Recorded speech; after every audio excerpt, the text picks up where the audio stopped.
Welcome back to Grandpa's 2-Minute Bible Stories. Have you ever made a mistake?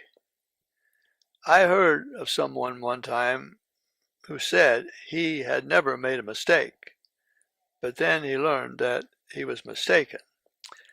Everybody makes mistakes sometimes, and this Grandpa, he makes them lots of times. A good teacher once said, "We should learn from our mistakes." And if that be true, and it is, then this Grandpa should learn a whole lot, for he sure does make a whole lot of mistakes.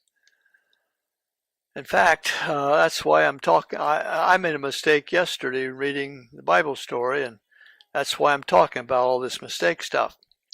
This Bible story was about Elisha the prophet, and I called him Elijah the prophet a couple times. What did I learn from my mistake? I learned that this Grandpa still makes mistakes, but he is not going to give up on reading Bible stories to boys and girls. And that's what I want you to learn. Never let your mistakes get you down.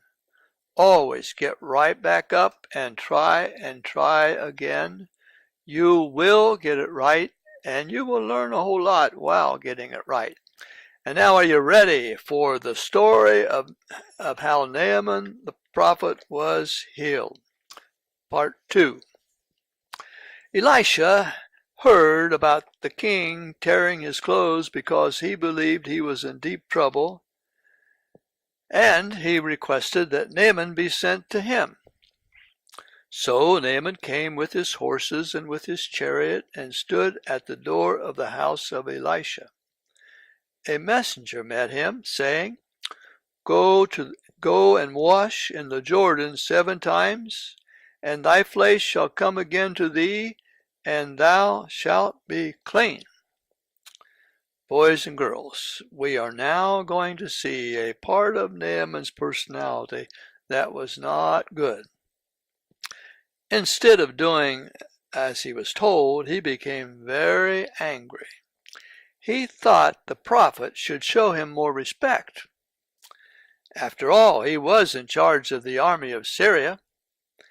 He thought the prophet should put his hand over the leprosy and pray for his healing in the name of the Lord. But Elisha didn't even talk with him face to face. Instead, he sent a messenger telling him to go and wash in the Jordan River 7 times. To Naaman, that was beneath his dignity, and he turned away in a rage of anger. Do you think there will be a war between the two countries, as the king of Israel feared?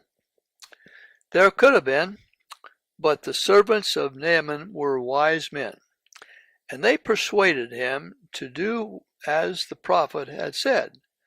They suggested to Naaman that if the prophet had requested of him some great thing, he would have done it. Then why not wash and be clean? In time, Naaman did humble himself, and he dipped in the Jordan River 7 times. His leprosy was healed, and his flesh became just as clean and healthy as a young child. Naaman was a changed man, and he pledged that he would worship no other God but the God of Israel. I also think the prayers of the little slave girl in Syria were answered. Don't you?